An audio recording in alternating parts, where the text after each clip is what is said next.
From the Associated Press, this is an Election 2024 update. Live from Washington, here is Meg Kennard. Welcome back. This is a breaking alert that has just moved on the AP wire. The Associated Press has called the battleground state of Georgia for Republican Donald Trump. That adds another 16 electoral votes to the Republicans' total. It's also the second of the 7 battleground states that AP has called tonight for Trump. The other 5 remain outstanding at this hour and are too early to call. As you can see on the live voting map next to me, that brings Donald Trump's electoral vote total to 246 and Kamala Harris to 210.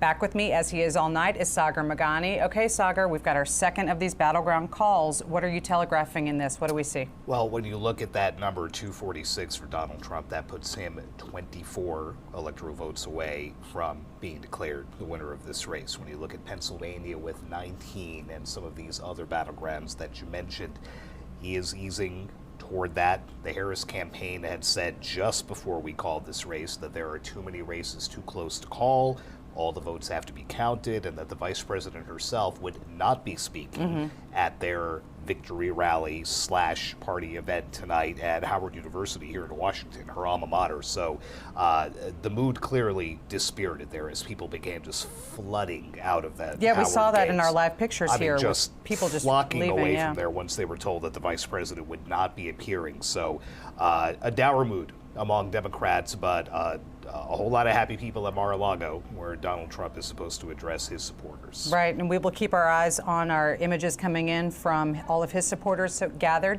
Thank you for that. We will bring you more AP race calls and election night updates as this evening goes on. Thank you, and stay tuned.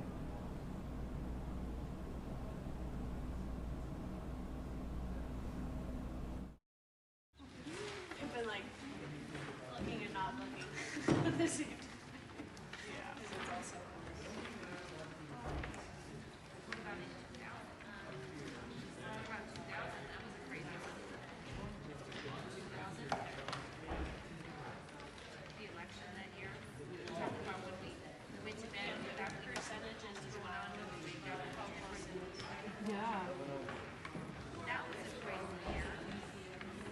Like even Georgia, for him, it's 50, like that's still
check on Pennsylvania one more.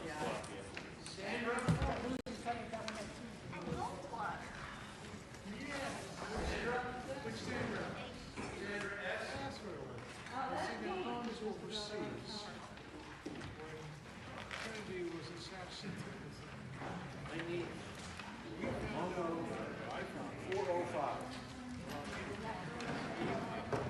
I don't know. I'll go up to school, but 405.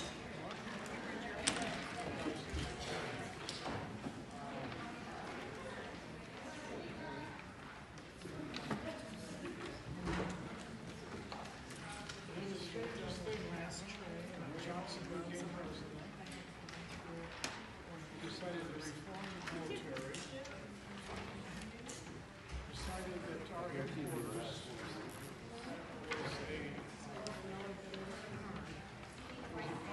eliminating our headquarters was a possibility. It is. It really told you to be the last one. Make sure you scratch it off your box.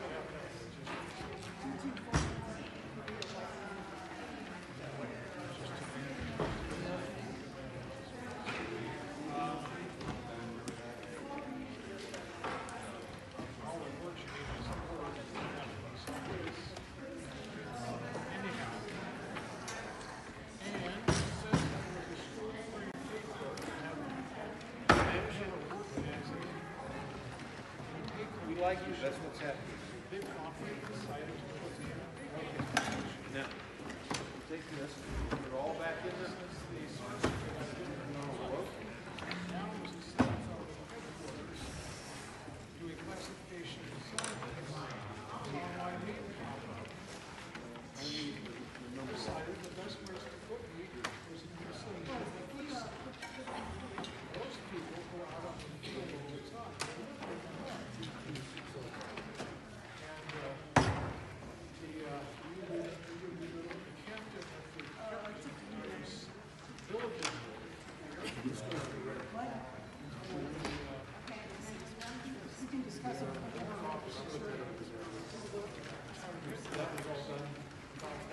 Make sure you do, how many you have on the three weeks? Anyhow, the warrant officer fills in the strings, and I was, all of a sudden we assigned to his headquarters. I have a $64 question. Do you guys want to quit, or do you want to do one more? Yeah. The human unit goes on. Okay. You guys have business. You can't rely on other people to make it. I'm dying.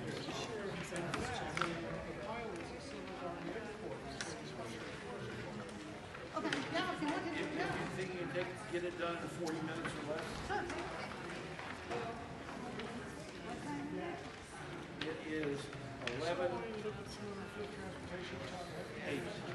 11:08. Can you get it done in 40 minutes? How long did the last one take you? No. Can I make a suggestion? I got into a pay section that was rated among the worst. You guys. We'll see you tomorrow at 10 o'clock. Yes. Or any time thereafter.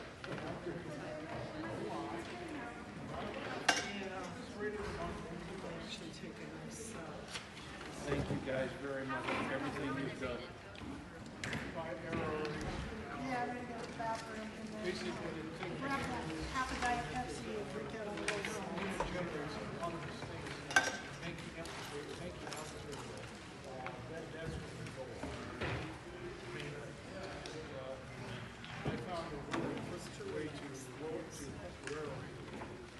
Are you leaving? Okay. You're not going to leave from up there? Yeah.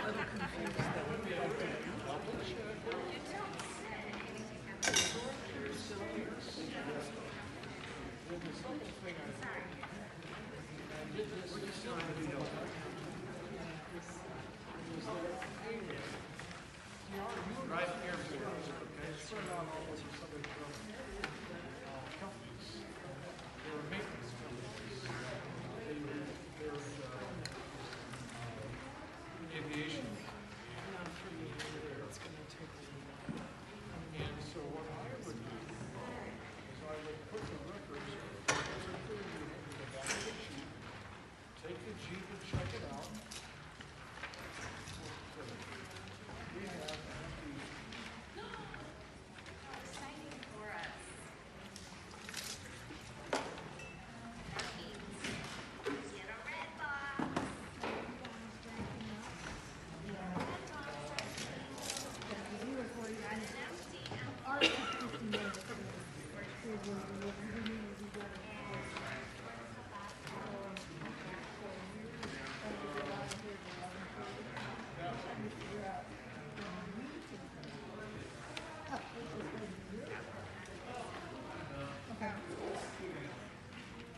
presidential election. Understood. That's why I said that. And we've That's talked a lot why you about it in the understand campaign. that.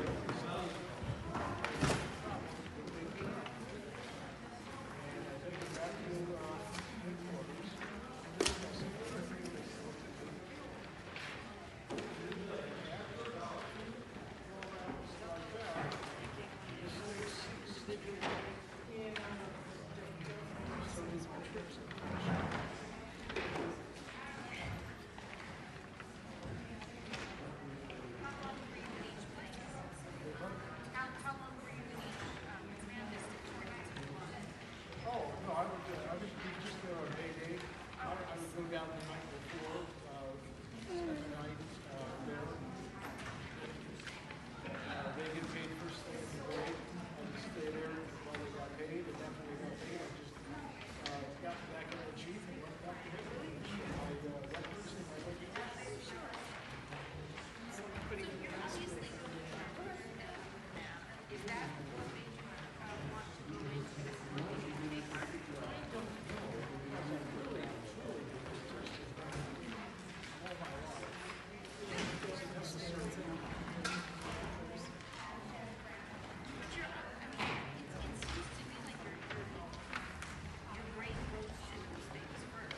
Well, I know, it's disgusting. I think when I picked up my the movie theaters, I would stop in at Miranda, one of the theaters, and I would go into the cashier's station, and I would flip up the tickets. Look at the numbers on the ticket, and then I would, and the numbers would always be upside down. Because of the way the data machine view out there.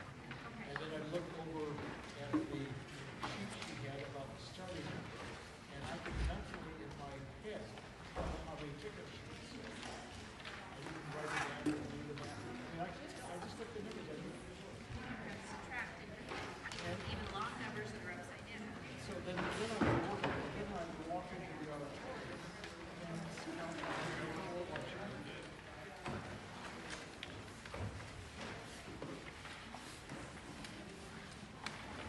That used to be Because maybe they had something there. well, you know.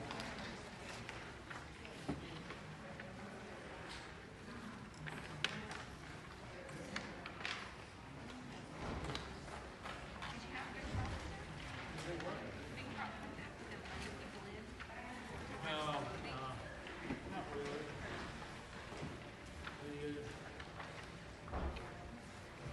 They were as a group very, very, very honest. People that did that job were very honest. I only had one situation where I questioned about the honesty of the person.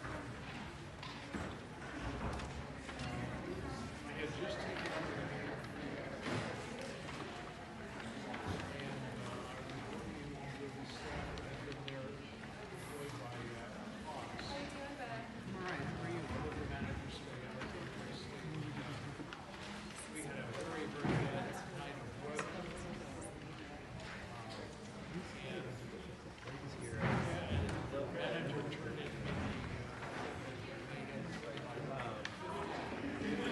That took my brain a minute to give you. Oh my god. the concession stand figures. This percentage, the normal percentages.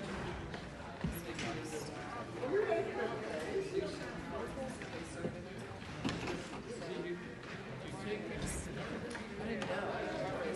I don't even today.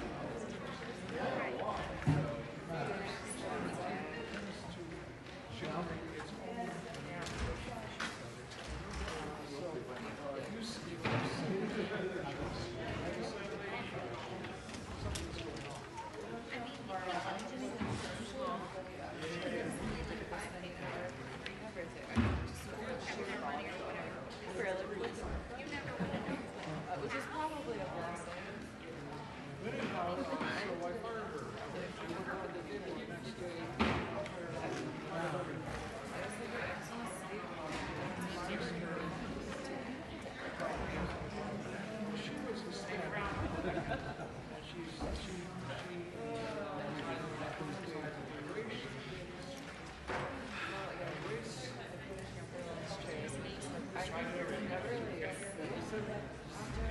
It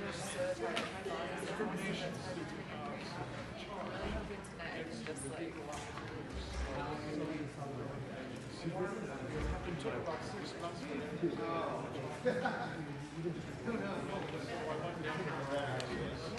I took my book of figures.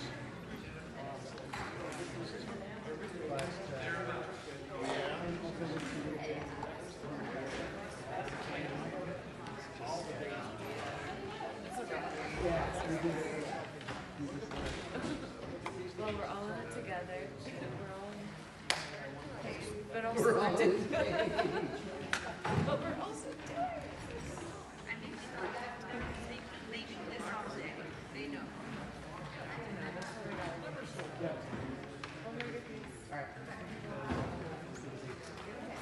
Yeah, you too. Job like that sees the facts enough times, they get a feeling. I had a situation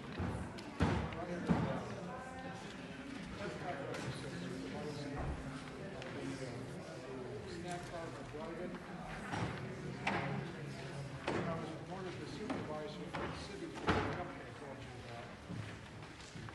I also supervised the snack bar driving. So now there was a new manager.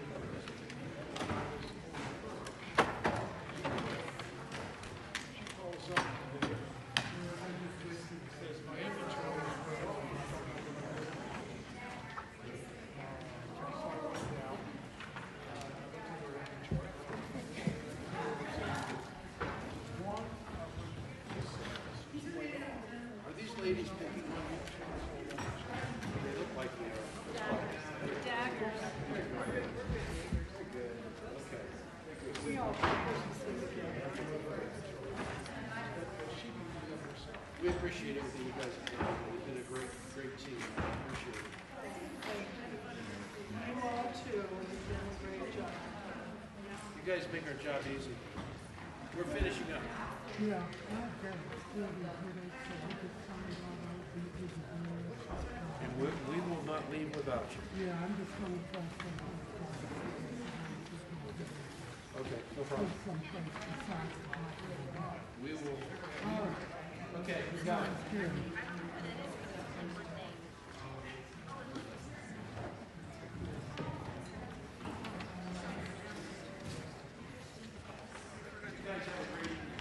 What's left of it?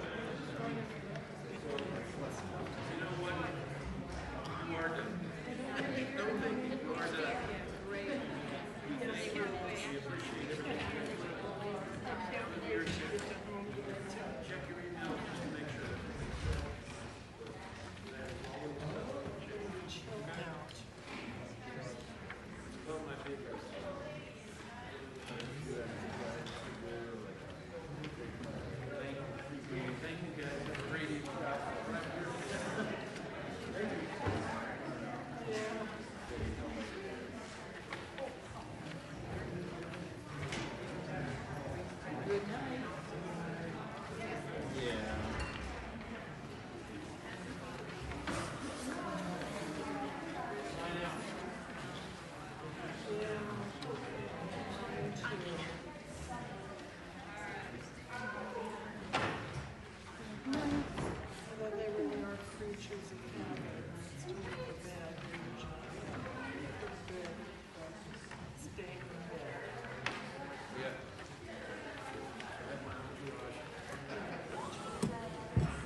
doesn't avoid coming home. Certainly made the time pass.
And it really made it a lot easier for the audience.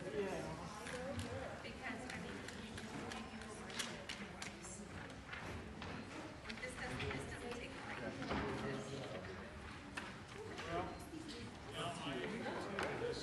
You wouldn't do this one? Oh. Oh, does it? That's hard to get this stuff in.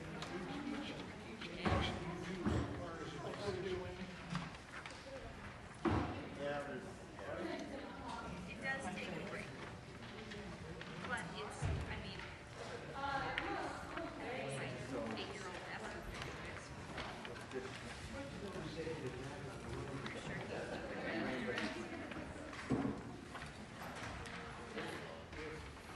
That will be the case. We have every second grade in the city.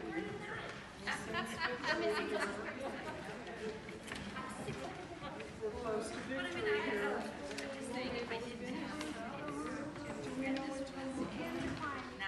10 to 5 tomorrow. Weeks a year. Yeah, that's early. But I told you I wanted to have pizza hut. Yes, that's the first time you mentioned it. But yes, and of course, it is basically an assembly line. Sauce, pepperoni, sauce, cheese, pepperoni. Next. Well, then once I turned 18, though, I lived in a little tiny town, in one of those towns where almost everybody in town works at a factory. In Orange, what's the name of the factory? They made these cars. So it's just a factory. And you're just not even simple. Once I turned 18,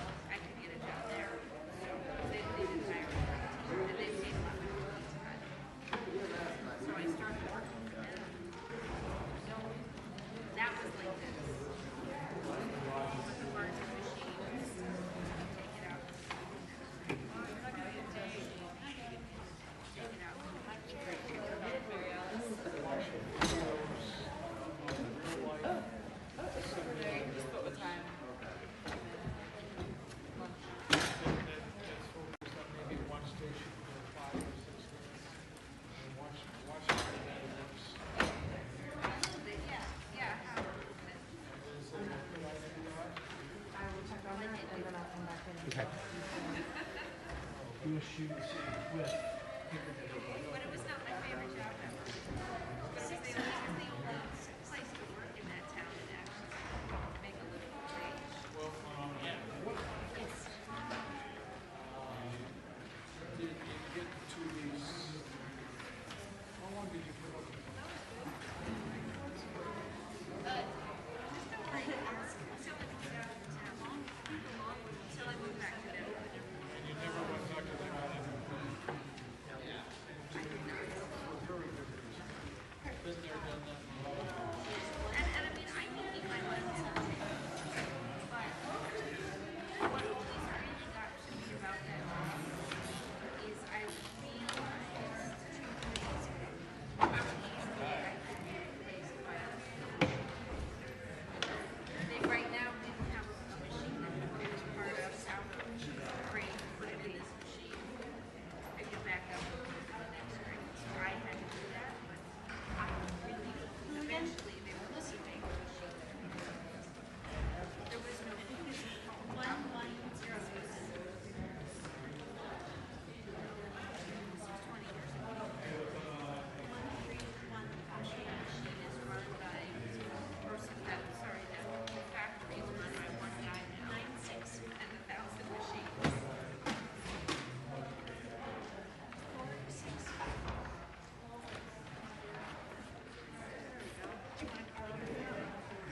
I just had to say. Oh, okay. He's planned on it, but thank you for the offer.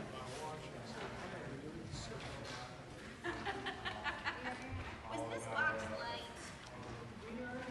Aren't there only 90 episodes? Fast. We're fast on this course. 173. Should we be getting 7 minutes? We're here to pay for You used yourself up. I thought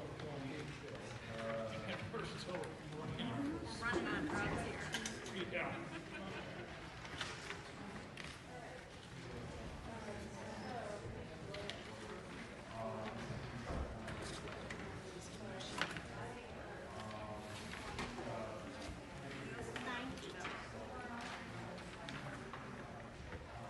My boyfriend's dad worked at the same factory that I was telling you about.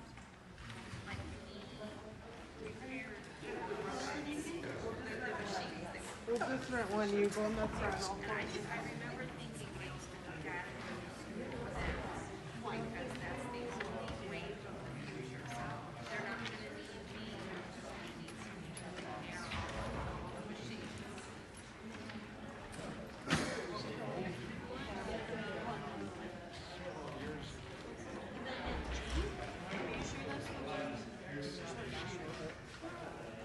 If you're really adverse band, I remember, yes. 6, 9. I remember seeing 3 months time. I don't know if I ever saw it. That was the first time I gave those kind of scenes. Oh, yeah. That was just too good. They said we could sign up. Hi, just finished. Yes. 836. Sorry. Does that mean there are any more ballots? 396. We don't know really. The other call is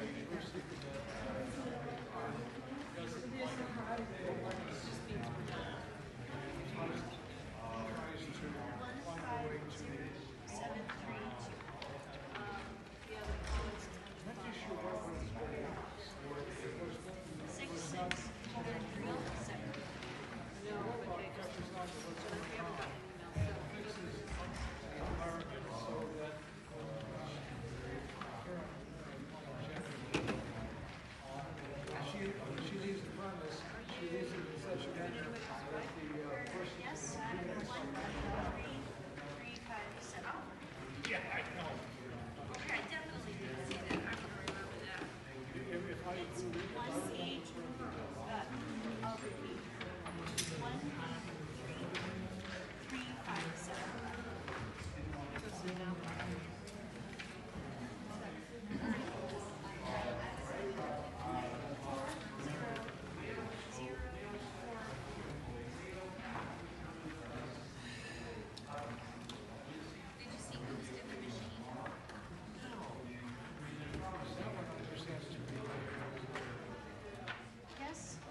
we working tomorrow, 10 or 6? Yes, it's an extension of the impossible. So we're just hanging out. No, she's ready. Oh, she is. Let me tie my shoe.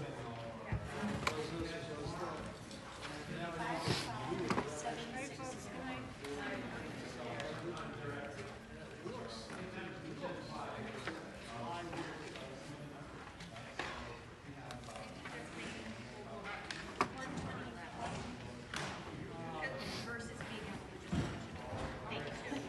Yes, he is. 1, 2, 6, 8, 1, 1.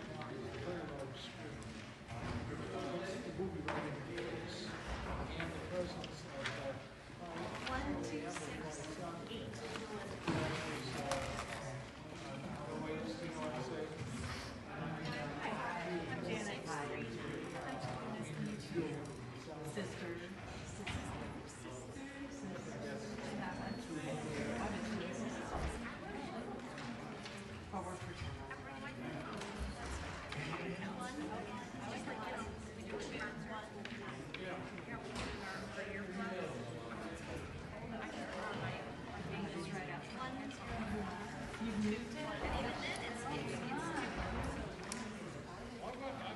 my sound system, the reason it was first, I've got it connected up so that I can produce the same effect. I feel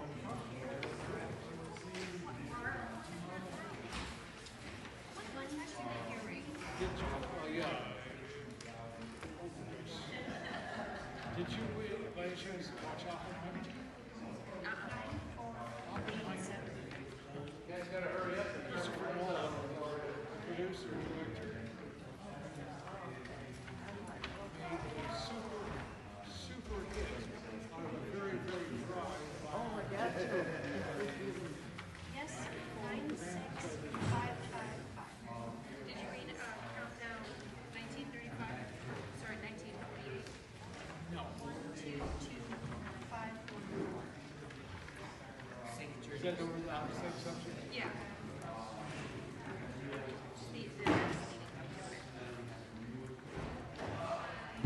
I didn't realize it was based on a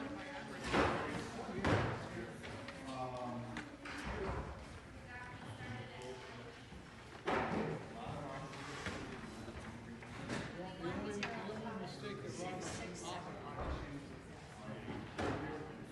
was developing a conscience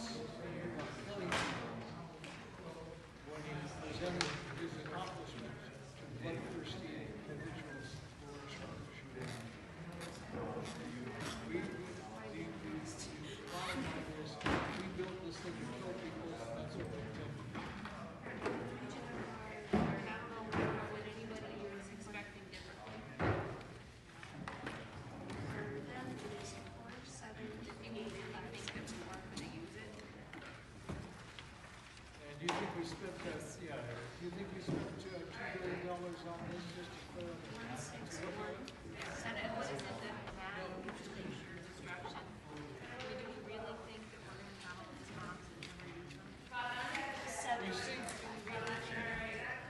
warfare, I believe has changed. You see, the only thing atomic devices are good for the year.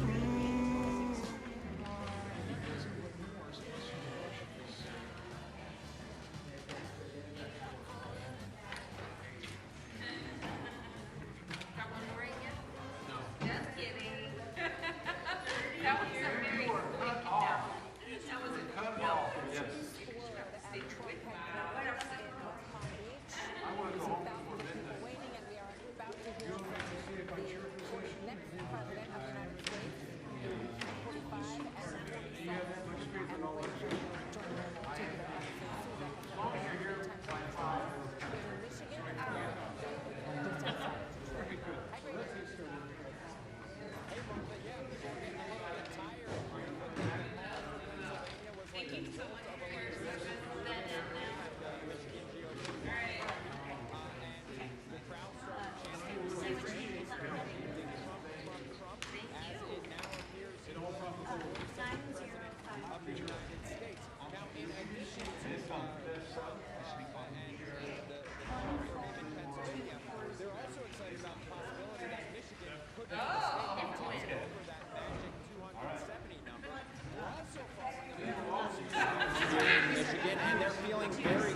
bit about that as well. Republican candidate Mike Rogers looks like he could cruise to victory. We have a lot on the ballot.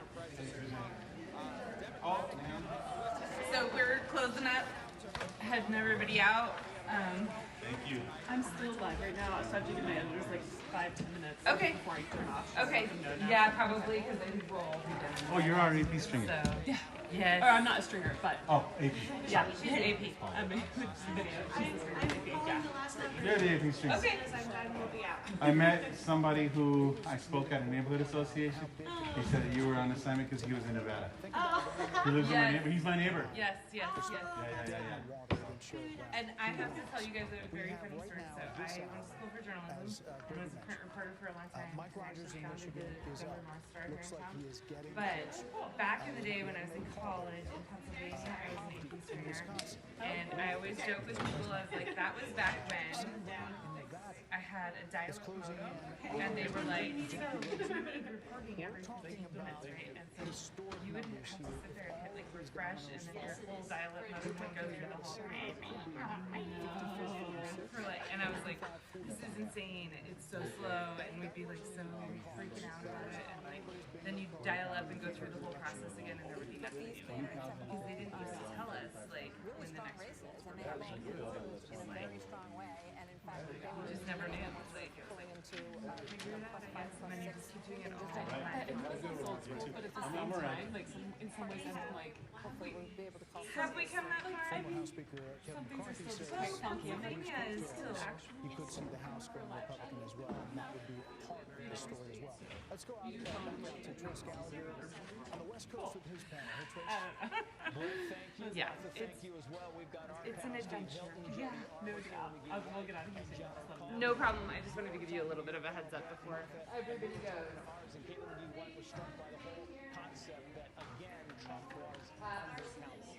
This is the third consecutive polling miss in a presidential cycle for Donald Trump, and we really need to be asking ourselves, why do they keep getting it wrong? And at this point, it is a choice. Back in 2016, you could argue that you were blindsided, you didn't expect it. You cannot say that anymore. This was predictable from the very start. And I think the reason they keep getting it wrong is because they still don't understand the average Trump voter. They cannot wrap their heads around why so many people support him. And it's because for a long time, actually for the past decade or so, Democrats in power didn't think they needed to. And even worse, they didn't want to. They didn't want to have to stoop down to understand the concerns over immigration, over the economy. And guess what? The American people sent a very clear message tonight that you better start paying attention, and you better start paying attention soon. We heard a lot of words, demographic. I don't know how many times we heard it, Steve Hilton, but Gianna, you talk about black voters, black male voters especially. We heard it again and again tonight, and you think it's worth talking about. I think this is a historic night. Black men will now, those who voted for Trump will be counted as those who helped save America from further decline. I mean, Kamala Harris has tried her best to create these accents like, you better thank a union member, all of these things that she's done to try to appeal to this community, even going on Oprah Winfrey's talk show or whatever that was to say, oh, I'll pull out my gun and shoot someone that tries to come into my house. I mean, this has become nonsensical to the point that I don't know if we're looking at Medea runs for president or not. I mean, this is outstanding what has happened from the black male perspective, and I hope the Republican Party takes note. Yeah, and you talk about young males and younger voters, Jody Armour. You're a law professor at the University of Southern California. You know what young people are geared into. Are you surprised when you see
projecting the possibility of running the table with battleground states. David Plouffe with the Democratic campaign of Harris campaign suggested that just yesterday. Now it is possible that Donald Trump runs the table with these states and builds on a big landslide electoral win. We don't know where the popular vote is going to finish out, but we do know that he will be going back to the White House, and with him, Brit Hume, will be a lot of changes because he will have been there once and will know what he wants to do. You know, he often accounts for the fact that he had so much turnover in his first term, in his term as president, by the fact that he really know Washington, and he was new to this realm that he had come to win the presidency, and he promises us that now he knows whom he wants to hire, now he knows the kind of people he wants to have around him. A lot of people are saying that means a lot of very experienced people around Washington will be ruled out, and maybe they will. But it's going to be very interesting to see the kind of people he reaches out to and reaches out for in the days and weeks ahead as he builds his administration. We're joined by Kayleigh McEnany, Trey Gowdy, and Katie Pavlich. Kayleigh, you've been part of the last administration. You've seen you can see the joy in all these people's faces. Think about the angst and the, all that this campaign has been through. And now there is the prospect of creating what you want to create in a second administration. Your thoughts, 30,000 feet of this win. Indictments, 2 assassination attempts, an unlikely come-from-behind victory, and history is made tonight. This is a huge moment, particularly because this is a tectonic shift of the Republican Party. If all of this exit polling is true, you now have Black voters, Latino voters, young voters coming in a way that we haven't seen the party bring in a very long time, and that's due to former President, now soon-to-be current President Trump. And I just want to say this as we wait for him to come out. I remember having a conversation with Ivanka Trump in 2016 about his remarks. And before he went out to give those remarks, he had speech A and speech B. Speech A was a more boisterous Trumpian speech. Speech B was a speech full of unity. And he looked up, Ivanka said, saw the faces of crying Hillary voters. He ripped up the boisterous speech and said he wanted to heal the nation. And the first words he said were an appreciation for Hillary Clinton, for her service to our country. And then he said, now it is time for America to bind the wounds of division. And he said, we are a party of all races, creeds, and religions. That is more true tonight than it was 8 years ago. And I fully expect President Trump right now is maybe ripping up that more boisterous speech and preparing to unite the country. It's an amazing message. I hope Kayleigh's right. I hope you're right. And we're gonna get a chance to see here in a minute. Trey Gowdy said something on your show the other day about how one of the things that you hope also is they're a little more prepared this time. They've got a great transition team, and they're going to need it. And I hope that there are a lot of people who want to go in and be helpful. Trey? Yeah, I think his transition team has done a wonderful job vetting potential candidates. And to Kayleigh's point, I think a liberated Donald Trump, he's never going to be on the ballot again. This is his last term. I think, Harold, he will surprise his detractors. I think he will be not anything like what his detractors have described him as being now that he is liberated. If I'm wrong, you can hold me to that. But I think he will, a liberated Donald Trump is going to shock his detractors. He has said that the assassination attempts had an impact on him. We saw him in many ways return to the very rough and tumble style that we've seen in Donald Trump towards the end of this. But now he will take the stage tonight as the next president of the United States, and he will not be able to run again. Yeah. And I think that is another liberating factor potentially for President Trump. Katie. We'll never underestimate the power of unfinished business. This is a president who has caught lightning in a bottle twice, and the second time around, he now has a MAGA mandate. He will have a Senate that he can use to push through his cabinet appointees, who can work with him on legislation, who could potentially replace a number of justices on the Supreme Court. He could build a wall. He could build a wall. He has a working group in Washington, D.C. We'll see what happens with the House, but he also has been working very hard on his transition, get the right people around him. He talks about the lessons he's learned about the first time in the White House. So this is a mandate tonight for him, and I think he should get a lot of credit for doing the work on the ground, going to these states to pull these Senate candidates across the line with him. What do you think the analysis is going to be? There's going to be a lot of time to digest all of this. We'll focus now on what the incoming president is going to say. What do you think the analysis is going to be on the Democratic Party and what went wrong? I think it's going to be agonizing. I think it's going to take a little while for consensus to form about what the party needs to do next, or what it did wrong this time, it'll be grudging at first. One can certainly imagine that if the party were smart and shrewd political voices were heeded, that there'd be some major changes in their agenda and their approach in this. And you think of the issue sets that they've tried to run on against this man that failed. They need to reconsider all of that. And I think it'll take a while.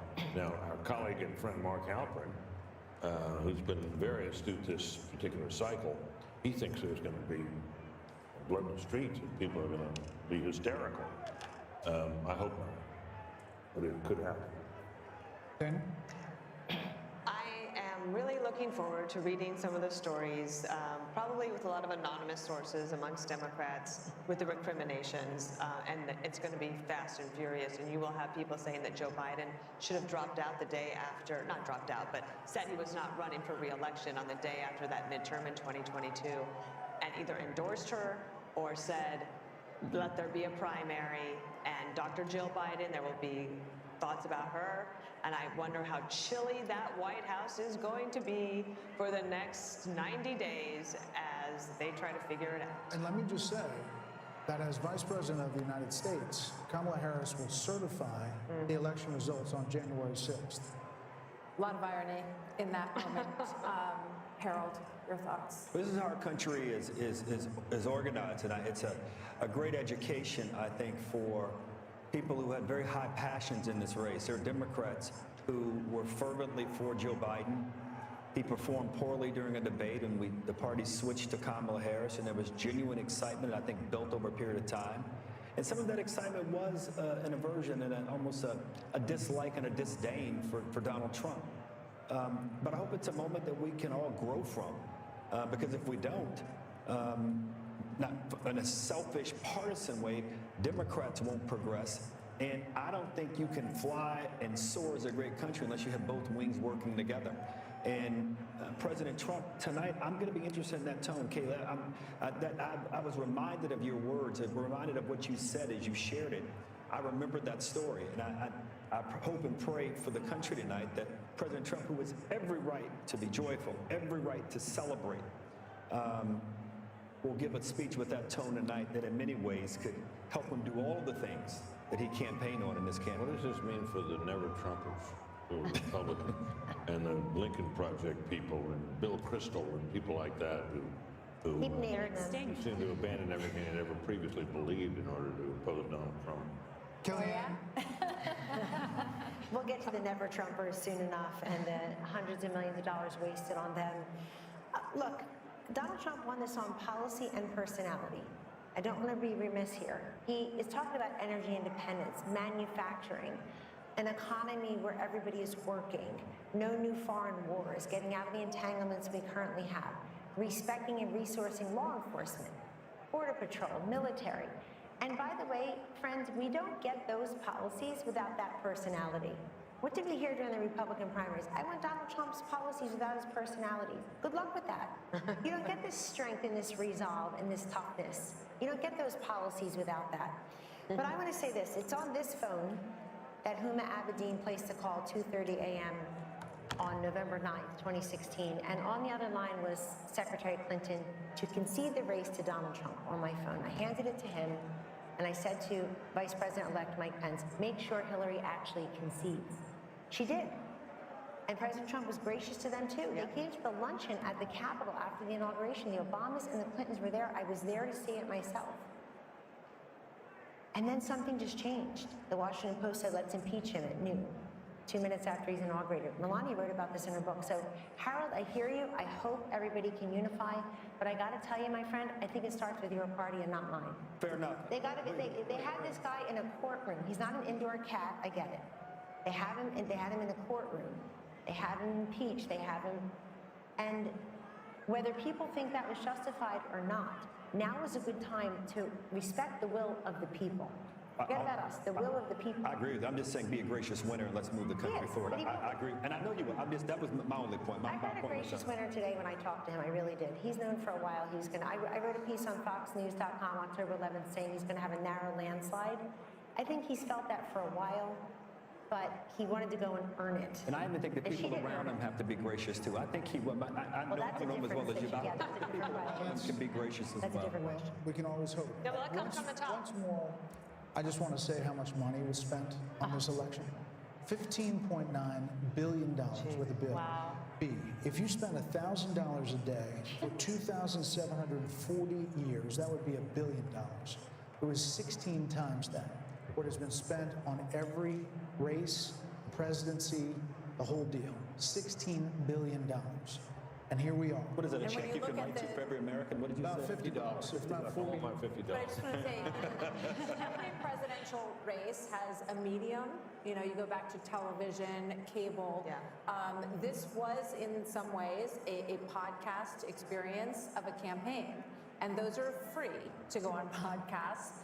And you wonder how much of that money really needed to be spent when there's a lot of ways to reach people. But I think it's really interesting and something we'll be talking about a lot in terms of the reach of these endorsements. You know what I was struck by? The final and Musk and the rest of them. The final ads where they were excellent. They talked about making America great again, but then ending with the assassination attempt and that fist in the air, the iconic image, and the fight, fight, fight. Absolutely. Warrior president. And it worked. Yep. Yeah, toughest son of a gun we ever saw. That was the last note we see in that ad. And I think, for whatever you think of the guy, you got to admire that. Yeah. I mean, the adversity he's faced, everything we've seen in other presidencies and other political figures who've gone through all kinds of trouble are pale in comparison to what he's been put through. No, maybe it's time for his enemies to stop it. Not only that, but the energy that he has is truly amazing. He's the Energizer Bunny. Let's check in with Aisha Hasni, speaking of the Energizer Bunny, at Trump headquarters in West Palm. Aisha, this has been a big night all night long. I'm sure it's really getting fever pitch now. A big night, Brett and Martha, a long campaign for the former president, for all of us, the press corps that have been following him around now for more than a year. The crowd went absolutely nuts when Fox News called it here, and people were hugging each other, they were high-fiving each other, that people were on FaceTiming. I think they were just couldn't believe it that this happened tonight and they didn't have to wait days and days and days. We are now awaiting the former president to take the podium. He is here in the building, as is his running mate, now Vice President-elect J.D. Vance. They're backstage. We were told they were going to come out as soon as the election was called, and so now we're just waiting. We asked for a 2-minute warning. I don't know if we're going to get one, but hopefully we will see him soon. And so I just want to add a little bit of perspective, just as a Capitol Hill reporter that's been covering the former president for a while. When I came to Congress 3 years ago, talked privately with many powerful Republicans who did not want to see the former president back in Washington, and then to see the legal battles that he went through and Republicans having to stand up for him. And then he went through the primary process. As Kellyanne Conway just said, he earned it state by state by state, and then came back to Washington in the spring and went to the RNC and claimed the nomination. This is the greatest comeback that I've ever witnessed personally myself. And so I look forward to seeing what he says to the country here tonight and to his supporters. Back to you. Aisha, thank you. The Harris team is now texting to say Vice President Harris will speak tomorrow, and that will be her response to the election results. That's all we have from the Harris team, which is really strange. I mean, from a PR perspective, Dan? No, I also just think it's a shame, because I remember when John Kerry did this to George W. Bush in 2004, and you work so hard, and I know that they're disappointed, but you should concede and let your opponent have their election night, and let everybody that's there at Trump, at Mar-a-Lago, where are they? They're in Palm Beach. They're in West Palm at the convention center. At the convention center, like, let them have their moment without anyone. Like, I remember Andy Card had to come in and say, well, yes, we know we won, but we have to wait until John Kerry concedes, and then we all had to traipse back in the next morning and wait and you don't get that moment. I don't think it's right. And That's not to say there's not going to be a phone call. There could be a phone call tonight, but she's not going to speak publicly. if there's a phone call, they have to make it public. And then nobody needs to hear from her. So if I were her, I would do it tonight. I mean, they had that whole setup in front of Howard.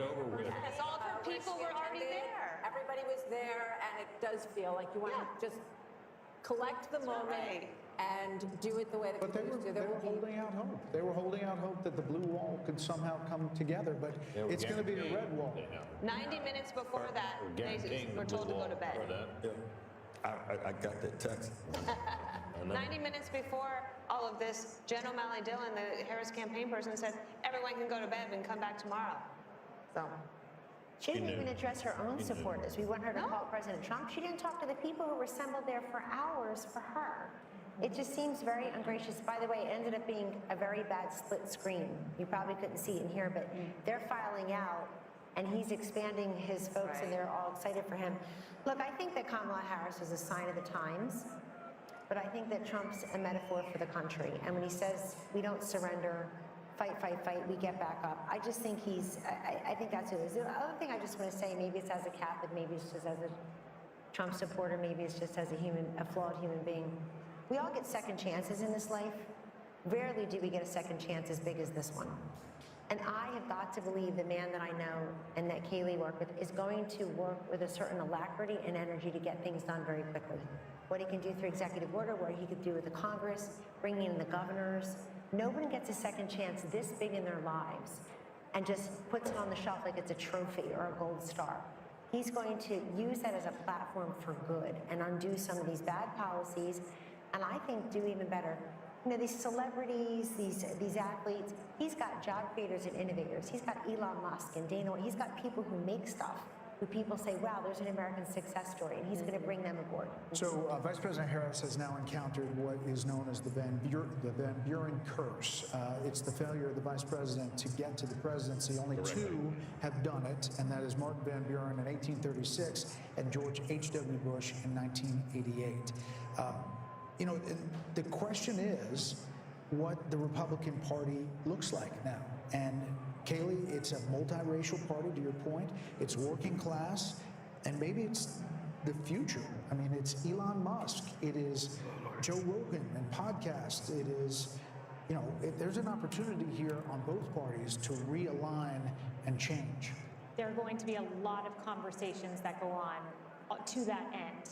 Who is the next standard bearer for President? Is it J.D. Vance? Is he the one who picks up the torch after a 4-year legacy-defining term with the success that Kellyanne's describing? Is it J.D. Vance that picks it up? There's going to be a conversation about ground game. I mean, Kamala Harris over the weekend, they were saying they were knocking 1,000 doors a minute, and I have no reason to doubt that. It was an extraordinary ground game, but do ground games matter as much as podcasts? As much as real, authentic, viral moments like President Trump on the garbage truck, or President Trump at McDonald's, these viral moments that really captured the attention of the nation. And what does the Republican Party look like going forward? It's a broad coalition. It's an exciting coalition, and I think if President Trump manifests that working man agenda, no tax on tips, no limit on credit card interest rate, that's a working man's economic agenda. And if he makes that happen in 4 years, this party may look like this for quite some time. You know, I'm struck when you're talking about the authenticity part of this, because when I think about him with the French fries at McDonald's and standing up with blood on his face, fight, fight, fight. You can't fabricate. No, consultant can create those moments, Trey. Those are organic and they are authentic. And I think that is something that Kamala Harris fell really far short on in terms of the authenticity measure. Yeah, if you had told me that a billionaire from New York would be able to connect with middle America, I would have questioned that. To my friend, the gentleman from Tennessee, autopsies are painful, especially when the patient's still alive. I wonder what the Democrat Party is going to go through in the next weeks and months, because this was a loss that I don't think anyone saw coming, not to this magnitude. So what does the autopsy look like if you're a Democrat? It's painful, but you have to have one.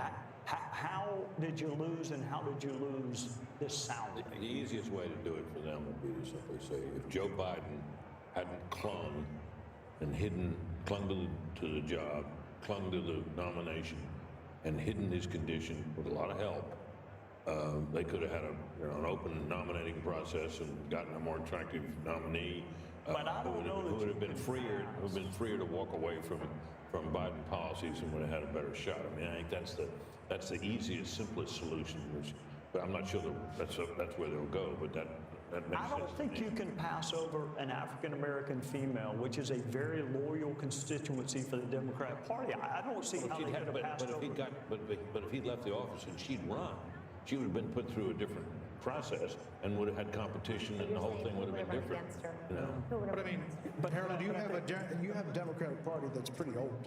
I mean, you have Nancy Pelosi and Chuck Schumer and Joe Biden. You know, we got Andy Beshear, you got Josh Shapiro, you got Gretchen Whitmer. That's a different kind of Democrat, and that is not the progressive Democrat that wins in a primary. So is it going to be a change in your party? Well, we nominated a Bill Clinton and a Barack Obama who were not from the old days party. So I think we'll do that. Look, tonight, what happened this evening and what's happened over the last year has been described. There were those on this panel who didn't believe that this resurrection could have occurred. So if this can happen, things are possible in politics if you're willing to change and willing to have courage and determination. And whatever Democrats or anybody want to say about this guy who's been elected our president, he personifies that courage and determination and persistence. So I think, Trey, you were asking a serious question, and Britt gave a very serious answer. I think that's going to be part of the answer. And we've got to look long and hard about whether or not the way we campaign sometimes with identity politics at the end, is that the right way to do it? But before you get there, you got to get a purpose and a message. And we'll get there. We've got a long history of figuring these things out as a nation, as a party, and we'll figure it out this time. So the carnage speech got a lot of attention at the inauguration. Do we think that this speech, we're actually told that the teleprompters have been removed from the stage, so we could be in for a long haul here. We don't know. But what do you think? You know, he's coming, but there may not be. I'm saying he goes off the teleprompter anyway. But he, the other night at the Al Smith dinner, he was upset that there were teleprompters, because he doesn't want to use them. So. Right. So, Dana, what does this speech look like? This one right now? Yeah. I think look, I don't know. He's one of the most unpredictable people, too. So I think that's why we're all here, and I'm wide awake, and I've been awake for almost 24 hours now. And I am curious to see. I think I wasn't just thinking about this speech. I'm thinking about the inauguration speech, which would be 8 years since Carnage speech. He has a wide range of the types of speeches that he can give. If you think even within a speech, there's range. If you think about the RNC convention, it started off with like, oh, wow, yeah. And then after a while, it was like, wow, he's still talking. It was like so long, and it kind of got off script, and people thought, oh, he kind of lost opportunity. But he didn't. I think if you look at these people who would take off work, drive somewhere in the middle of the night to go and get in line, to wait for hours, to then stay at a rally for hours, and part of the things he has done as well is created this camaraderie amongst people so that you could go to a place where you're not afraid to wear your red MAGA hat, and you could say, I'm not the crazy one. I'm not the only one who thinks the way that I do. I can actually have friends, and that doesn't mean that there shouldn't be outreach to the other side. I believe in love thy neighbor. I love all of that. But he has created something special here, so I kind of want him to take a victory lap tonight. I don't think this is necessarily the moment for unity, especially when she won't even concede and give him the night to celebrate. Yeah. Kellyanne, you were looking at the popular vote. He's still up, and could finish up. And part of it is because he did run up the totals in places I was looking at, even the rural counties in Pennsylvania. He was going to win them by significant double digits, but he won them that much more. I think running up the totals in Florida, which was a swing state not that long ago, over 1.1 million votes or so. Haley, right, your home state. And this is, look, I think that when the Democrats take a look at this candidacy, it's not going to be that she had too much time, not enough time. She's just a flawed candidate. She doesn't speak well. She doesn't work hard. I'm not being mean or partisan. I don't know why the country would have rewarded this candidate with the big job. when she couldn't make the case what she does as vice president that affects our lives in a positive way. She was given that opportunity. I personally would like to thank the women of The View tonight for asking this question, for having her on. Oprah, we see you, and so on and so forth. People who thought they were doing her a favor because they made her something she's not. It's the opposite for Trump. They make him something he's not. Take that one word, take that one line, take that cherry pick this, that, the other. You never get the essence. I go back, does everybody remember 5 years ago, so Laurel and Yanny, or what color dress? You hear Laurel, I hear Yanny. You see a blue dress, I see a yellow dress. We were all looking at the same thing. That's the way Donald Trump is in this country. There are people who look exactly the same person, and they see two different vistas. I think it's time that we try to see one. Look, I don't know who said it earlier. I'm a little worried about the reaction of the Democrats and the Kamala people here. I'm very worried. I think that there are a lot of unhinged people across the political spectrum, and we gave very little quarter to how many anti-Kamala voters are out there. I don't want to hear the words racism and sexism. It's eyesight and hearing. We were listening and watching her. And I'm very worried that we've not talked a lot about how violent people may be and angry because she lost. Right. I'm afraid of that.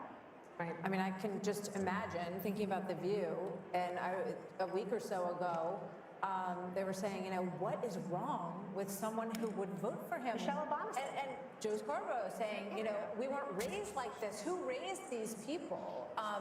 So I can only imagine what tomorrow is going to look like. You know, I will say when we talk about The View, you know, what comes to mind is we mentioned the carnage speech that President Trump gave at his inauguration. And my mind automatically went to the unity speech that Biden gave, and he mentioned unity a half dozen times. But when you think about what we got over 4 years, there was the garbage comment that didn't come in isolation. There were all kinds of comments. Neanderthal was one of the first words he used to describe those who opposed his COVID edicts. The Mark Cuban comment, he was an official surrogate of the Kamala campaign, and for, you know, as mean as some of President Donald Trump's tweets have been and people have problems with it, one thing I've challenged Democrats to find is one example of him disparaging the country, half of the country, and that's something he has not done. And so I expect you'll hear a unifying tone, and I expect you're going to see a very successful presidency, and one untethered maybe from some of the things that were holding him back. What comes to mind is an Oval Office meeting that we had where Dr. Fauci was urging him not to open the country. And I watched President Trump fight vociferously, saying people are losing their jobs. We must open the country. He wanted to do it sooner than he did. I think that Donald Trump, who goes with his instincts, is going to be a Trump that ultimately leads a very successful country in second term. You know, Martha, Joe Biden mentioned the word unity more in his inaugural address than any president, I think, except one. If he's serious about that, he'll pardon Donald Trump. He'll also pardon his son. And then he'll put pressure on Georgia and New York to end this lawfare. If there is any silver lining tonight, it is that lawfare actually helps the person that you are trying to go after. We need a justice system. The lady needs to wear a blindfold for a reason. We got to stop this prosecution of our political enemies. I mean, literally, his polls will be the Attorney General. Absolutely. We need a really solid Attorney General. John Ratcliffe. Can do it. Sorry, John. No, John. I apologize. Sorry. There will be a lot of talk about cabinet members, Treasury Secretary, Secretary of State, Secretary of Defense. You've got Tom Cotton, Mike Pompeo. You have. Well, you also have a Republican bench. And sometimes, like you were saying, that the Democratic Party is quite old right now. There's not a great bench, although there are some, and especially, but when you take governors out of states, then you leave a hole, and then you have to build up that bench back up. But the Republican bench is pretty strong right now. There you see Doug Burgum and Vivek Ramaswamy, Steve Wynn, his lovely wife Andrea. So people are there waiting for the former president. Britt would like to know where he is. He's watching us. Can we say tonight, though, Harold, that the melting pot still works? That Hispanics, Black Americans, working class Americans, you know, standing up, asking what their government is going to do, asking their government to see them and their concerns, that it works, that this is American democracy in our republic working. The process works.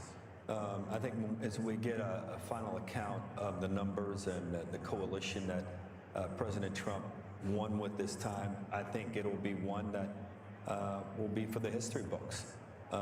President Bush, I think, got 40+% of the Hispanic vote. George Bush, W. Bush, and it looks like President, at least the preliminary numbers suggest that. But as much as we talk about the unconventional aspect of this was conventional also. People believed him. He resonated with voters. He resonated with communities, rural communities, urban communities, suburban communities across the country. And I congratulate him tonight. I didn't want him to win, but I congratulate him on his victory and wish him the best for my country. And I can only hope that the concerns that are articulated by my dear friend Kellyanne, that they're not realized. I hope that my party and my friends, and for that matter, Republicans alike, that we're all able, once we get past the moment here, the 24 hours of excitement and joy and celebration, to understand that what we're really celebrating is the greatest experiment to have ever come to existence. It will celebrate 250 years of its own existence in 2026. So those are my thoughts, brother. I'm struck by the issue of abortion, because it was talked about so much, and it was presented as if, you're a woman and you are not going to support her, then you hate all women. They said that husbands, were hateful towards their wives and the women in their lives if they didn't support this candidate. And I think it just goes to show that kind of, manipulating, it doesn't win. And narrow casting us based on our gender. I think Kamala Harris was talking to us from the waist down, and I think Donald Trump was talking to us from the waist up as well. That's where my eyes, my ears, my heart, my brain, and my big mouth are. So, I mean, you got to talk to the woman in full. It's as if she doesn't know anything about the economy, or she doesn't care about what's going on in Ukraine or Israel or with Iran, or can't do the math on her grocery bill. It's an insult. Of course people care, but we care about many things. Just as we are not monolithic in life, we're not monolithic thinkers politically. But Martha, something else happened. They put these ballot initiatives on to try to gin up turnout for the Democrat. And they did that, and it kind of backfired. Look at this popular vote. And it backfired. The other thing is, if you've got 10 abortion ballot initiatives, you can vote your conscience on abortion, and you can vote separately or similarly for president. The presidential race was not a proxy for your position on abortion. By the way, somebody sent me the statistics. Over $500 million spent on ads about abortion. $500 million in this country out of the $16 billion Brett is talking about. $37 million for pro-lifers. The rest was the pro-choicers. I mean, it's just an insane amount of money. So we've spent a lot of time talking about markets tonight and the betting markets. Trey, at this point, it's at about 66% that Republicans hold on to the House as they're ticking down the possibilities, and they look at these coattails with not only the popular vote, but what could be and is shaping up to be an electoral college landslide. Should he control the White House, the Senate, and the House, like he did at the beginning in 2016, the possibilities open to a lot of things. Yeah, I was there in 2016, and we had everything but an agenda. That mistake will not be made this time. He will deal with the border. He will deal with tax is coming up. There is a plan being formulated by Mike Johnson right now, and John Thune or John Cornyn or whoever becomes the majority leader. The mistakes of 2016, I think we were surprised that he won. I'm not saying he was surprised, but others were surprised. The other thing I will remind you, Brett, when he won in 2016, you recall what he said about Hillary Clinton. She's been through enough. There was a lot of pressure to prosecute her. He said she's been through enough. I wish my Democrat friends would say the same thing about him and say enough is enough. Drop the cases in New York and Georgia. Biden shouldn't wait on Donald Trump to end these federal cases. They should be ended by Joe Biden. If you really want unity, then quit using lawfare to divide the country. Quit using the justice system to try to win political races. We are still following these Senate races, and as we wait for the former president, by the way, there's Nigel Farage there talking in the crowd there. Britt, this is remarkable in that some of these races were not even suspected to be close, expected to be close. Mike Rogers, he was a long shot at one point against Alyssa Slotkin. Good candidate. In Michigan, good candidate. Strong candidate. Former chairman of the House Intelligence Committee. Right. But Sam Brown was left essentially he was not going to win. He was not on anybody's list. Likely switching. Not getting much money or attention. No, but I think he's a competent candidate. Once again, we have. By the way, there's Sam Brown right there, 48.1 to 47.2, 80% in over Jackie Rosen. How much renews our understanding that candidate quality matters. Yeah. In this cycle, Republicans in the Senate races in particular fielded some pretty darn good candidates that gave them a shot in states where Republicans often face an uphill battle. And the fact that, it looks like it won't be just a squeaker, there might be a little margin there for Republicans in the Senate is testament to that. Let's see where Wisconsin is, guys. Can we put up Havdi in Wisconsin?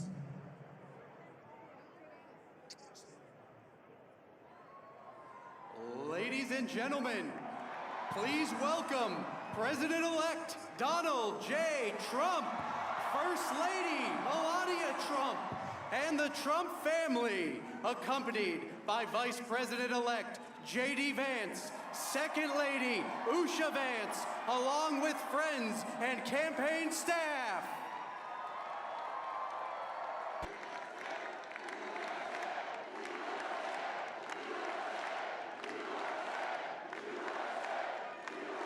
Well, I want to thank you all very much. This is great. These are our friends. We have thousands of friends on this incredible movement. This was a movement like nobody's ever seen before. And frankly, this was, I believe, the greatest political movement of all time. There's never been anything like this in this country, and maybe beyond. And now it's going to reach a new level of importance because we're going to help our country heal. We're going to help our country heal. We have a country that needs help, and it needs help very badly. We're going to fix our borders. We're going to fix everything about our country.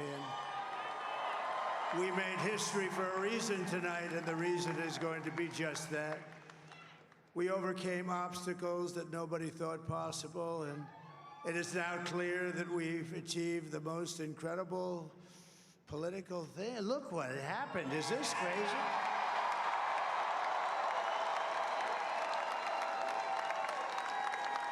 But it's a political victory that our country has never seen before, nothing like this. I want to thank the American people for the extraordinary honor of being elected your 47th president and your 45th president. And every citizen, I will fight for you, for your family, and your future. Every single day, I will be fighting for you, and with every breath in my body, I will not rest until we have delivered the strong, safe, and prosperous America that our children deserve and that you deserve. This will truly be the golden age of America. That's what we have to have.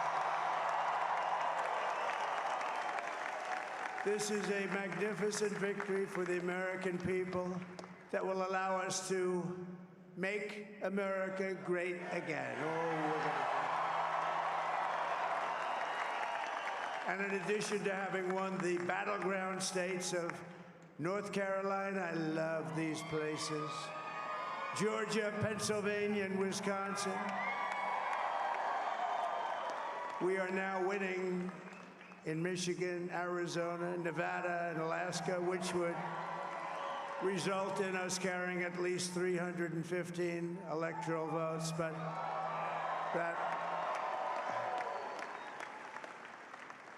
it's much easier doing what the networks did or whoever called it, because there was no other path. There was no other path to victory. We also have won the popular vote. That was great. Very proud of that.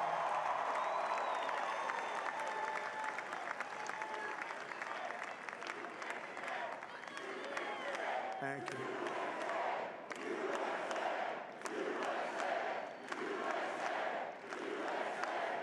Thank you very much. Thank you. And, winning the popular vote was very nice, I will tell you. It's a great feeling of love. We have a great feeling of love in this very large room with unbelievable people standing by my side. These people have been incredible. They've made the journey with me, and we're going to make you very happy. We're going to make you very proud of your vote. I hope that you're going to be looking back someday and say that was one of the truly important moments of my life when I voted for this group of people beyond the president, this group of great people. America has given us an unprecedented and powerful mandate. We have taken back control of the Senate. Wow, that's good. And the Senate races in Montana, Nevada, Texas, Ohio, Michigan, Wisconsin, the great Commonwealth of Pennsylvania, were all won by the MAGA movement. They helped so much. And in those cases, every one of them, we worked with the senators. They were tough races, and I mean, the number of victories in the Senate was absolutely incredible. And we did tele-rallies. We did tele-rallies with each one of them, and sometimes we did 2 or 3 and it was amazing to look at all of those victories. Nobody expected that, nobody. So I just wanted to thank you very much for that. And you have some great senators and some great new senators. And it also looks like we'll be keeping control of the House of Representatives.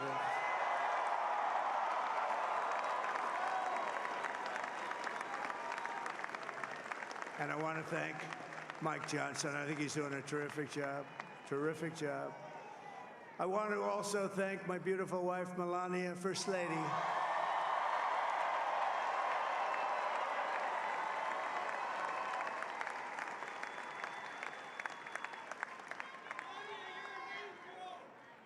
Who has the #1 best-selling book in the country. Can you believe that?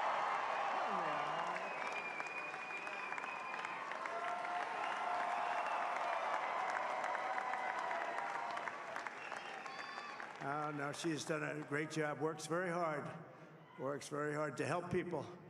So I just want to thank her. But I want to thank my whole family, my amazing children, and they are amazing children.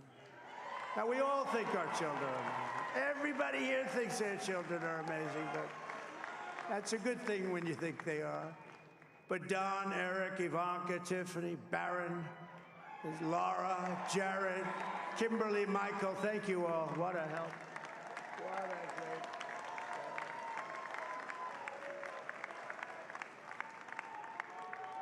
My father-in-law, Victor, is tremendous, and we miss very much Melania's mother, Amalia.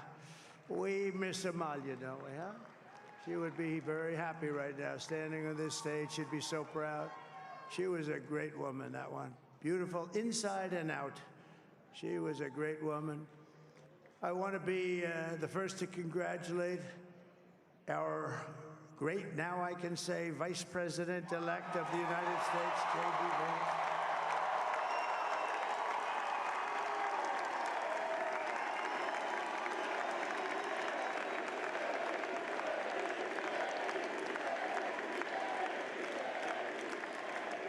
And his absolutely remarkable and beautiful wife, Usha Vance.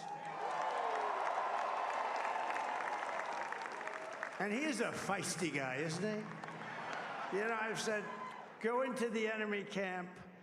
And you know, the enemy camp is certain networks. And a lot of people don't like to, sir, do I have to do that? He just goes, okay. Which one? CNN, MSDNC?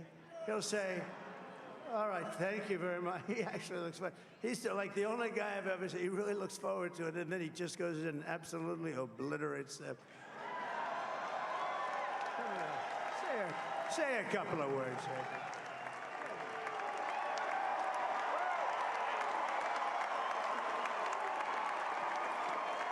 Wow.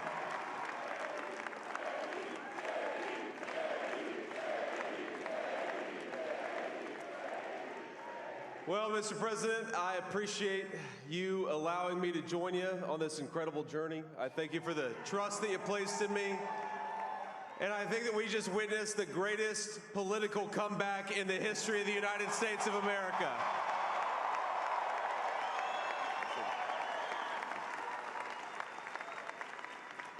And under President Trump's leadership, we're never going to stop fighting for you, for your dreams, for the future of your children. And after the greatest political comeback in American history, we're going to lead the greatest economic comeback in American history under Donald Trump's leadership.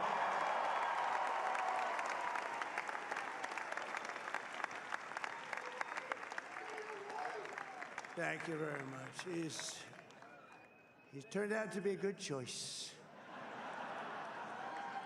I took a little heat at the beginning, but he was, I knew the brain was a good one, about as good as it gets. And we love the family, and we're going to have a great 4 years, and we're going to turn our country around, make it something very special. It lost that little thing called special. We have to make it so. We're going to make this so great. It's the greatest country and potentially the greatest country in the world by far. And right now, we're going to just work very hard to get all of that back. We're going to make it the best it's ever been. We can do that. If we had to wait longer, I don't know. It was going bad, and it was going bad fast. We're going to have to seal up those borders, and we're going to have to let people come into our country. We want people to come back in, but we have to let them come back in, but they have to come in legally. They have to come in legally.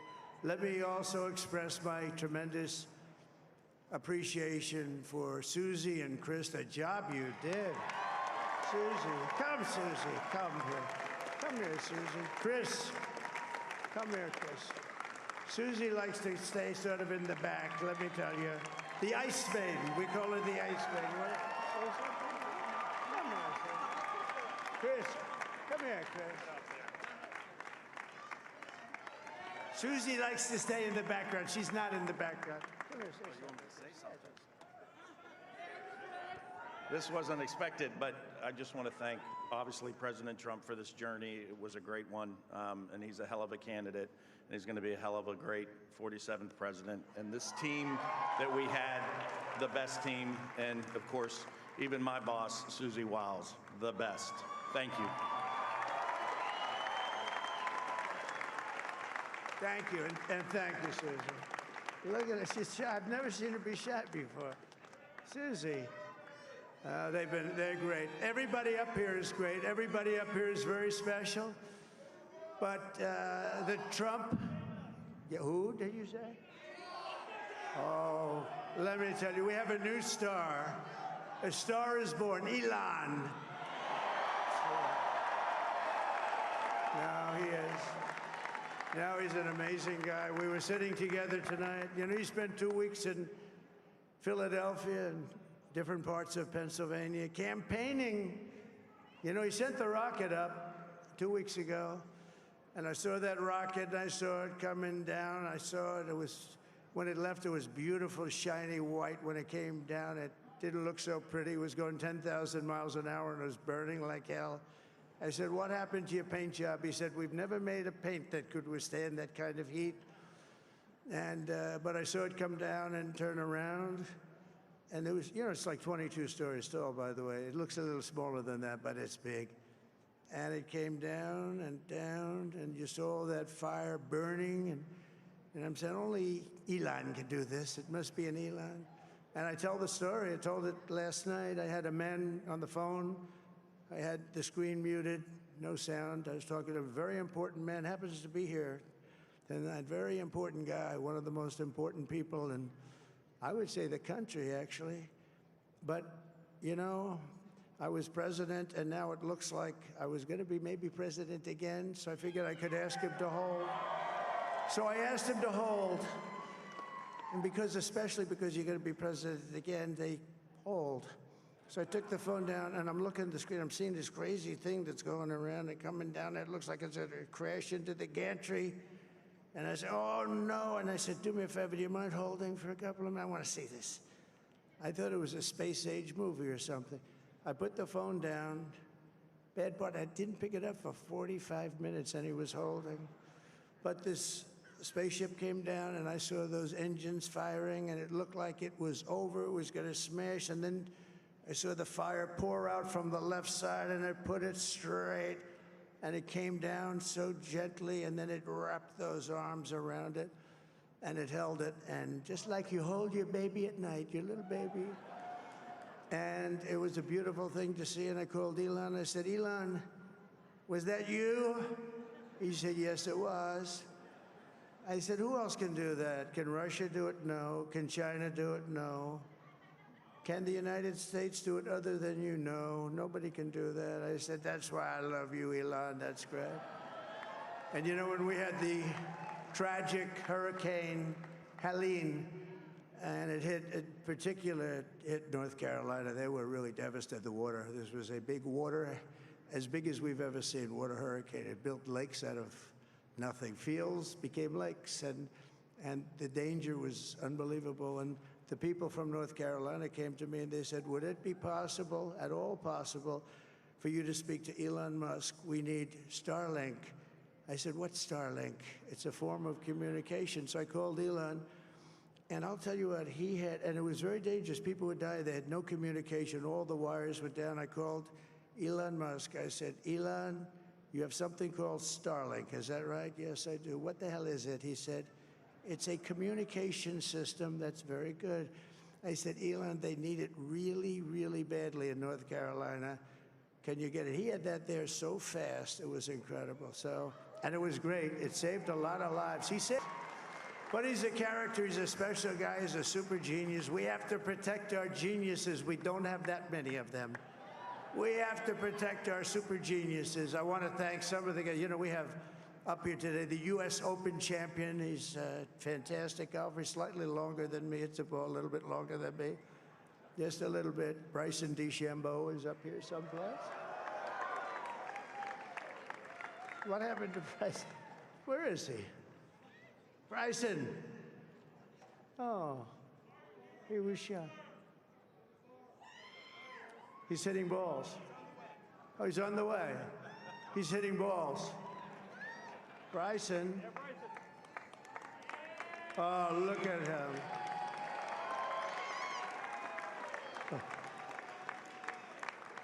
He had he's got a great career going.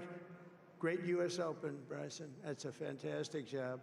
And we also have a man, Dana White, who has done some job.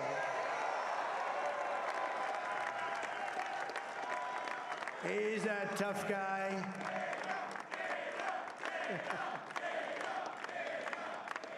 So Dana started UFC and came to me, do you mind if I use your, nobody wanted to give him a rinse because they said it's a rough sport, a little rough.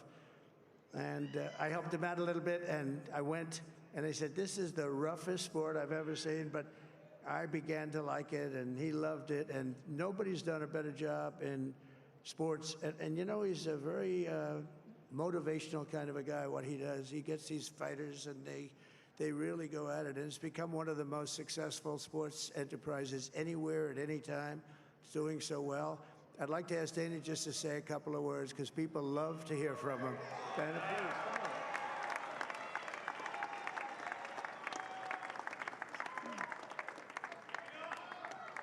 please. Nobody deserves this more than him, and nobody deserves this more than his family does. This is what happens when the machine comes after you. What you've seen over the last several years, this is what it looks like.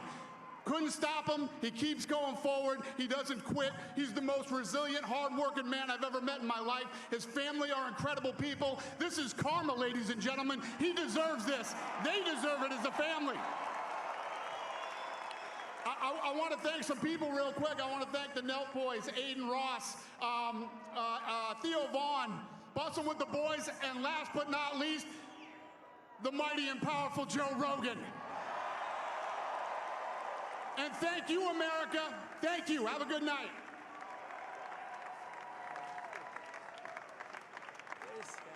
That is a piece of work. Now he's really an amazing guy. But most of all, I want to thank the millions of hardworking Americans across the nation who have always been the heart and soul of this really great movement. We've been through so much together, and today you showed up in record numbers to deliver a victory like really, probably like no other. This was something special, and we're gonna pay you back. We're gonna do the best job. We're gonna turn it around. It's got to be turned around. It's got to be turned around fast, and we're gonna turn it around. We're gonna do it in every way, with so many ways, but we're gonna do it in every way. This will forever be remembered as the day the American people regained control of their country.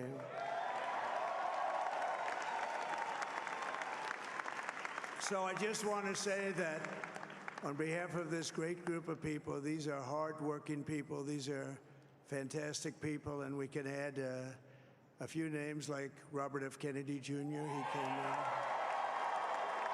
And he's going to help make America healthy again.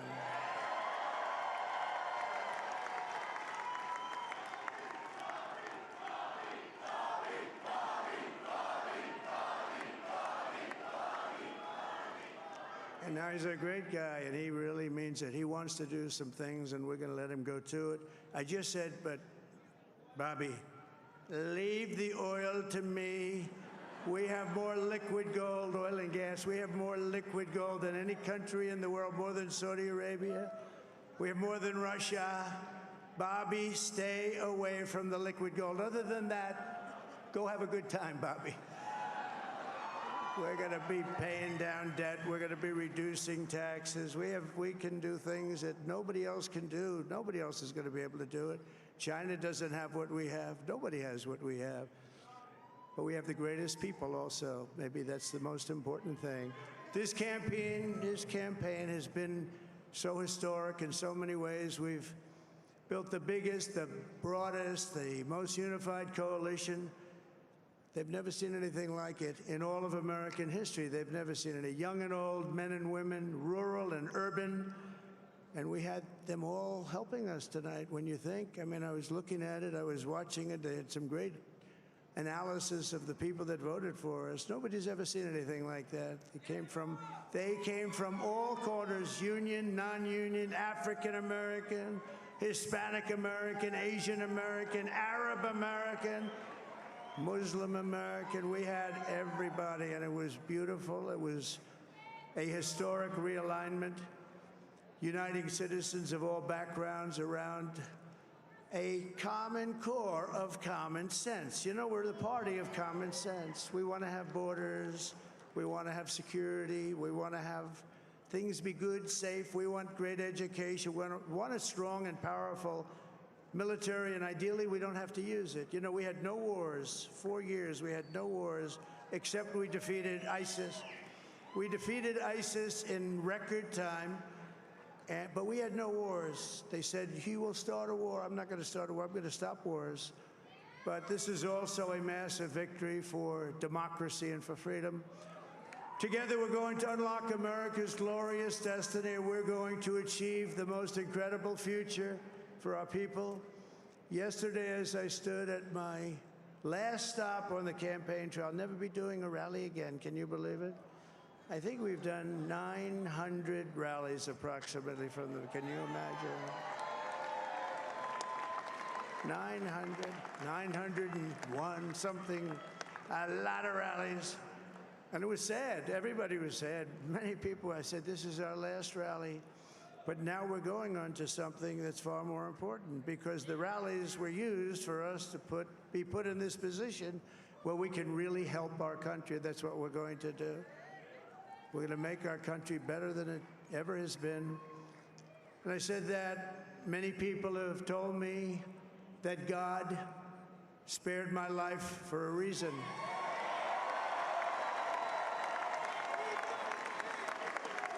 And that reason was to save our country and to restore America to greatness. And now we are going to fulfill that mission together. We're going to fulfill that mission.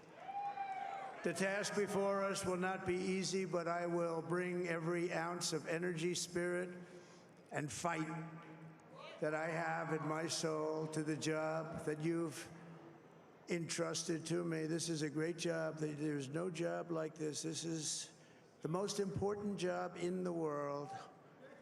just as I did in my first term. We had a great first term, a great first term. I will govern by a simple motto: promises made, promises kept. We're going to keep our promises. Nothing will stop me from keeping my word to you, the people. We will make America safe, strong, prosperous, powerful, and free again. And I'm asking every citizen all across our land to join me in this noble and righteous endeavor. That's what it is. It's time to put the divisions of the past 4 years behind us. It's time to unite. And we're going to try. We're going to try. We have to try. And it's going to happen. Success will bring us together. I've seen that. I've seen that. I saw that in the first term. When we became more and more successful, people started coming together. Success is going to bring us together, and we are going to start by all putting America first. We have to put our country first for at least a period of time. We have to fix it. Because together we can truly make America great again for all Americans. So I want to just tell you what a great honor this is. I want to thank you. I will not let you down. America's future will be bigger, better, bolder, richer, safer, and stronger than it has ever been before. God bless you, and God bless America. Thank you very much. Thank you.